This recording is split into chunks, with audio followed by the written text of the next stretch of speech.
प्यारे विद्यार्थियों नमस्कार। हम लोग क्लास 10th केमिस्ट्री में आगे बढ़ते हुए acid base and salt topic में पढ़ रहे हैं और पिछला दिन तक हम लोगों ने प्रबल अम्ल, दुर्बल अम्ल, प्रबल भस्म, दुर्बल भस्म और सांद्रता को भी पढ़ा था और तनुता को भी सीखा था। आज हम लोग उस टॉपिक को आगे बढ़ाते हुए आप पहुंचे हैं पीएच स्केल एवं पीएच मान क्या है।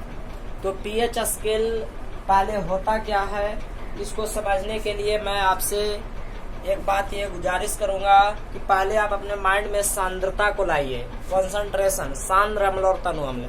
सांद्र होने का मतलब है कि अम्ल की मात्रा अधिक हो, जल की मात्रा कम हो। जैसे ठीक है, अम्ल स्वाद में खट्टा होता है, हम लोग टेस्ट करके चख करके ही पता लगा लेंगे कि खट्टा है, लेकिन कितना ज्यादा खट्टा है, कितना ज्यादा के माप हम लोग कैसे करेंगे? ये पूरी तरह से प्रबल है कि दुर्बल है, इसका पता हम लोग कैसे लगाएंगे? कहिए कि नहीं लगा सकते। ये जरूर कह सकते हैं कि ज्यादा खट्टा है, ये जरूर कह सकते हैं कि ज्यादा कड़वा है, लेकिन कितना खट्टा है उसका आकलन कैसे कर सकते हैं? तो कहिएगा कि फिर हम लोग नहीं कर सकते, वह प्रयोगशाला में होगा। लेकिन वह प्रयोगशाला में आकलन कैसे होता है उसके लिए आज हम लोग बात करेंगे। तो पीएच स्केल है क्या? तो पहले आज हम लोग इसी के पता लगाए हैं कि जिसको हम लोग अम्लीयता, अम्ल ज्यादा है, सांद्रता ज्यादा है, मानो किसी अम्ल में ज्यादा अम्ल की मात्रा है। जैसे हम लोग कोई वस्तु खाएं तो खट्टा लगा तो कहेंगे कि यह खट्टा है तो अम्ल है, लेकिन कितना ज्यादा अम्लीयता है इसको हम लोग आकलन नहीं कर पाएंगे, उसको यंत्रों से आकलन किया जाएगा। तो ठीक है, उसी यंत्र कितना खट्टा है, कितना के आकलन के लिए हम लोग ये कह सकते हैं ज्यादा है, कम है, लेकिन कितना है ये नहीं कह सकते। तो उसका आकलन पीएच स्केल से होता है। किसके मदद से होता है? पीएच स्केल से होता है। उस पीएच स्केल को किसने बनाया है? तो सोरेनसन नामक वैज्ञानिक ने बनाया है। कब बनाया है? 1909 ईस्वी में बनाया है। तो मैं पीएच स्केल के पहले परिभाषा आपको समझा दूं। तो अब आप ये समझ गए कि अम्लीयता का पता लगाना हो। अम्ल ज्यादा होने का मतलब है कि सांद्र होगा, सांद्रता होगा। तो कहता है पीएच स्केल किसी बिलियन के सांद्रता का, सुनिएगा, किसी बिलियन के सांद्रता का सही आकलन। सांद्रता होने का मतलब अम्ल की मात्रा अधिक होने का। किसी बिलियन मानो घोल के सांद्रता, सांद्रता मतलब अम्ल की मात्रा अधिक होने का सही आकलन हेतु उसमें उपस्थित हाइड्रोजन आयन की मात्रा के निर्धारण होता है। पहले आप ही बात को समझिए। अम्ल हम लोग ही पढ़े हैं, अम्ल वह है जो हाइड्रोजन आयनों का त्याग कर देता है। तो हाइड्रोजन आयन हम पता लगाएंगे तो उस सांद्रता का पता लगेगा। उस सांद्रता जितना अधिक होगा अम्लीयता उतना अधिक होगा। ऐसे हम लोग कहा जा सकता है कि सांद्रता अधिक होने का मतलब अम्ल अधिक है। तो उसी तरह से कहा जा रहा है कि किसी बिलियन के सांद्रता का सही आकलन हेतु उसमें उपस्थित हाइड्रोजन आयन, सांद्रता के आकलन के लिए किसको पता लगाया जाता है? हाइड्रोजन आयन का। और जब हाइड्रोजन आयन अधिक होगा सांद्रता अधिक होगा। सांद्रता अधिक होने का मतलब अम्ल अधिक है। हाइड्रोजन, किसी बिलियन के सांद्रता का सही आकलन हेतु उसमें हाइड्रोजन आयन की, उसमें उपस्थित हाइड्रोजन आयन की मात्रा के निर्धारण के लिए सोरेनसन ने एक स्केल बनाया जिसे पीएच स्केल कहा जाता है। तो फिर से समझिए, किसी बिलियन के सांद्रता का, किसी बिलियन के सांद्रता का सही आकलन के लिए उसमें उपस्थित हाइड्रोजन आयनों का निर्धारण का पता लगाया जाता है और उसके लिए सोरेनसन ने एक स्केल बनाया जिसे पीएच स्केल कहा जाता है। ठीक है, स्केल के बारे में भी हम लोग बात करेंगे। तो पीएच स्केल कहा जाता है। नोट, अम्लों की सांद्रता उसके द्वारा प्रदान की जाने वाले हाइड्रोजन आयन पर निर्भर करता है। आप पहले भी पढ़ चुके हैं। अम्ल की सांद्रता किस पर निर्भर करता है? तो हाइड्रोजन आयन वह प्रदान करता है उसको पर निर्भर करता है। कोई भी अम्ल की सांद्रता किस पर निर्भर करता है? तो उसके द्वारा प्रदान की जाने वाली हाइड्रोजन आयन पर निर्भर करता है। तो पीएच स्केल सोरेनसन ने 1909 ईस्वी में बनाया था। पीएच का पूरा नाम पोटेंशियल ऑफ हाइड्रोजन। आप अभी पोटेंशियल यानी हिंदी में हम लोग विभव कहते हैं। विभव तब बनता है जब आवेश दिया जाता है, और जब आवेश यानी दिया जाता है, इलेक्ट्रॉन हो दिया जाता है, तब आयन आता है। तो आप इतना मान चल सकते हैं कि पीएच का हिंदी मतलब है हाइड्रोजन का आयन।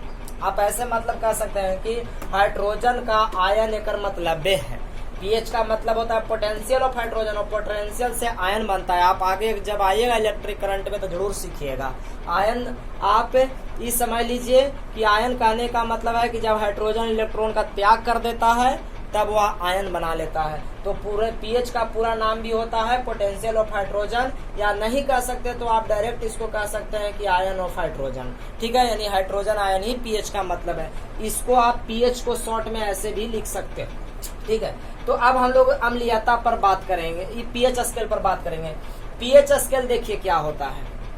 पीएच स्केल ऐसे आप अपना मन से लाइन पार दीजिए, 10, 11, 12 जितना तक पार रहा है, कोई सीमा नहीं है। लेकिन यह जो पीएच स्केल पर 7 है संख्यात्मक मान 7, यह उदासीन को दर्शाता है। उदासीन होने का मतलब आप पढ़ चुके हैं, ना वो अम्लीयते रहेगा और ना वह क्षारीयता रहेगा, वह न्यूट्रल है। और वह न्यूट्रल उदासीन क्या है, जो हम लोग पीने वाला जल है से उदासीन कहलाता है। जो हम लोग जल पीते हैं वह क्या है, तो उदासीन है। और उस पीने वाला जल का पीएच मान क्या है, तो 7 है। तो इस तरह से हम लोग ये कह सकते हैं कि यह पीएच मान को दर्शा रहा है। 1, 2, 3, 4, 5, 7, 1 इसको दर्शा रहा है, 7 को। तो उदासीन है, इसका मतलब हम लोग को न कड़वा लगेगा न खट्टा लगेगा। तो यहाँ पर जो जल है उसका हम लोग का मान पीएच मान होता है 7। तो उदासीन है। अब उदासीन से आगे बढ़ेंगे तो क्षारीयता हो ही जाएगा, कड़वा लगने लगेगा। इस 7 से पीछे कम में आएंगे तो ये अम्लीयता मानो खट्टा होते जाएगा। तो आप समझिए, आपको कुछ इसमें ऑब्जेक्टिव प्रश्न मैं पहले पर करा दूं। यहाँ 7 पार लेना है, इसको उदासीन बोल देना है, इसको इधर अम्लीयता की ओर बढ़ रहा है, इधर क्षारीयता बढ़ रहा है। ठीक है, तो अब हम आपसे पूछेंगे कि बताइए ज्यादा क्षारीय 8 पर होगा कि ज्यादा क्षारीय 11 पर होगा। तो आपका उत्तर होगा कि नहीं, ज्यादा क्षारीय होगा वह 11 पर ही होगा। और आपसे हम उसी तरह से पूछे कि ज्यादा क्षारीय 10 पर होगा, ज्यादा क्षारीय 10 पर होगा, 8, 9, 10, 11 यहाँ होगा 12। ज्यादा क्षारीय 10 पर होगा कि ज्यादा क्षारीय 12 पर होगा। तो आपका उत्तर होगा कि नहीं, ज्यादा क्षारीय आपको 12 पर होगा। और उसी तरह से हम लोग कहें कि ज्यादा अम्लीयता की ओर जाएं तो ज्यादा अम्लीयता को अगर हम लोग चेक करें तो ज्यादा अम्लीयता आपसे हम पूछें कि बताइए ज्यादा अम्लीयता 5 पर होगा कि 4 पर होगा। तो अम्लीयता उधर बढ़ रहा है, तो अम्लीयता ज्यादा 4 पर होगा। अगर हम कहें कि बताइए कोई भी विलयन 6 पर ज्यादा अम्लीय है कि 1 पर ज्यादा अम्लीय है, तो कहिएगा कि 1 पर ज्यादा अम्लीय है। कोई भी विलयन कम अम्लीय है जब वह 3 पर है कि 4 पर है, तो आप कहिएगा कि 4 पर है तो कम अम्लीय है और 3 पर है तो ज्यादा अम्लीय है। ये बात का बड़ा ध्यान रखना है। अम्लीयता अगर आपसे पूछा जाए कि 2 विलयन है, एक का पीएच मान 3 है और एक का पीएच मान 4 है, तो ज्यादा अम्लीय कौन होगा, तो 3 वाला ज्यादा अम्लीय होगा और 4 वाला कम अम्लीय होगा। इस बात का आपको ध्यान रखना है। यानी कह सकते हैं कि जिसका पीएच मान जितना अधिक बढ़ता जाएगा उसका अम्लीयता उतना घटता जाएगा, और पीएच मान जितना कमता जाएगा अम्लीयता उतना बढ़ता जाएगा। ध्यान से सुनिए, देखिए ये पीएच मान है ना जी, इधर हम बढ़ रहे हैं तो क्षारीयता में जा रहे हैं, इधर हम जा रहे हैं तो अम्लीयता में जा रहे हैं। तो अगर हम लोग इस ओर आ रहे हैं तो हमारा अम्लीयता बढ़ रहा है। तो अम्लीयता 1 पर ज्यादा है कि 6 पर, तो अम्लीयता 1 पर ज्यादा है 6 की तुलना में। 1 और 6 में ज्यादा अम्लीय कौन है, तो 1।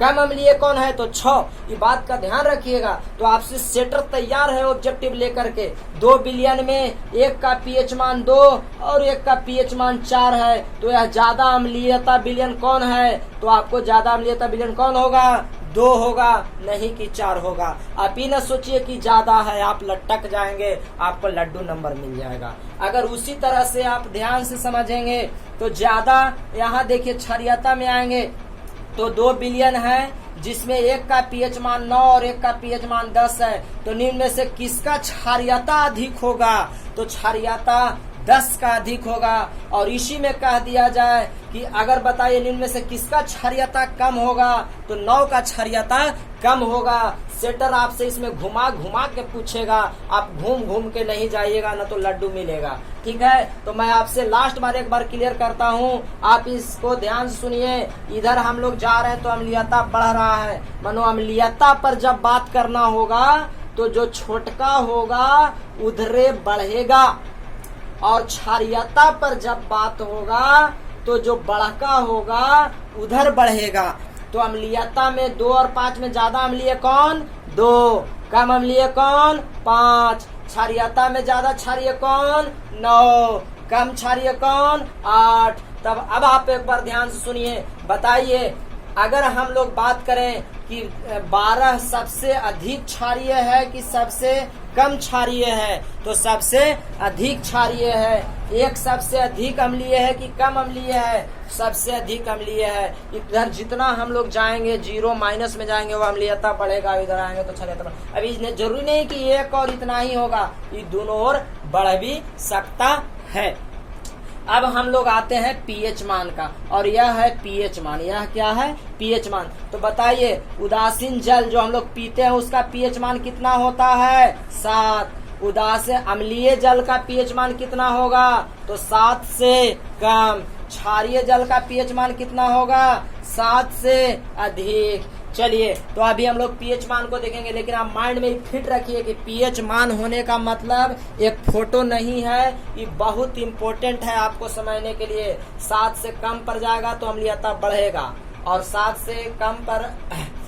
से अधिक पर आएगा तो क्षारीयता बढ़ेगा। अब एक बार सवाल आप सुन लीजिए, अगर हम आपसे पूछ दें, चलिए अभी पूछेंगे, आगे हम लोग के बात होगा इस पर तुरंत। ध्यान से पीएच स्केल को आप एक बार सीखिएगा। अब पीएच मान क्या है? तो देखिए ये वाला इस वैल्यू को हम लोग पीएच मान कहते हैं। किसी बिलियन में उपस्थित, बिलियन मतलब घोल मानो पानी जिसको हमें हम लोग घोला गया है, किसी बिलियन में उपस्थित हाइड्रोजन आयन के सांद्रता के लघुगणक का ऋणात्मक मान उस बिलियन का पीएच मान कहलाता है। पीएच कहलाता है क्या? पीएच बराबर किसी बिलियन में उपस्थित हाइड्रोजन आयन, कोई बिलियन में कितना हाइड्रोजन आयन है के सांद्रता मतलब अधिक अम्ल के लघुगणक मतलब लॉगरिथम का ऋणात्मक मान मतलब माइनस उसका बिलियन का पीएच कहलाता है। जैसे देखिए लघुगणक लॉगरिथम सांद्रण हाइड्रोजन आयन हो गया और ऋणात्मक माइनस हो गया। पीएच बराबर आप याद रखें माइनस लॉग हाइड्रोजन आयन होता है। अब आप सांद्रता को हम लोग सांद्रता को यहाँ नोट लगा करके लिख लीजिएगा कि नोट हम बोल रहे हैं, ध्यान सुनिए। सांद्रता को मोलरता में व्यक्त किया जाता है। सांद्रता को मोलरता में व्यक्त किया जाता है, और मोलरता आप क्लास 11th में बिलियन में पढ़िएगा। अभी आप लोग इतना मान लीजिए कि सांद्रता को मोलरता में व्यक्त किया जाता है, जिसे वहाँ मोलारिटी कहा जाता है। तो आगे के क्लासों में 11th के लिए हम लोग का इसका इंतजार करना होगा, लेकिन फिलहाल आप जरूर याद रखें पीएच मान क्या है? किसी बिलियन में उपस्थित हाइड्रोजन आयन के सांद्रता के लघुगणक का ऋणात्मक मान उसका पीएच मान कहलाता है। अम्लीय जल का पीएच मान 7, माफ करिए, अम्लीय जल का पीएच मान 7 से कम, उदासीन का 7, क्षारीयता का 7 से अधिक। अब हम आपसे एक प्रश्न पूछते हैं, आप ध्यान से कमेंट बॉक्स में उत्तर दीजिएगा, ठीक है? 2 बिलियन जिनमें से पहले बिलियन का पीएच मान 3 एवं दूसरे बिलियन का पीएच मान 6 है। पहले बिलियन का पीएच मान 3 और दूसरे बिलियन का पीएच मान 6 है। तो निम्न में से कौन बिलियन अधिक अम्लीयता को दर्शाएगा? चॉइस ए पहला बिलियन, चॉइस बी दूसरा बिलियन, चॉइस सी दूसरा बिलियन, चॉइस सी कहा नहीं जा सकता, चॉइस डी इनमें से कोई नहीं। आप हमें अपना उत्तर कमेंट बॉक्स में जरूर दें, हमें आपका उत्तर का इंतजार रहेगा।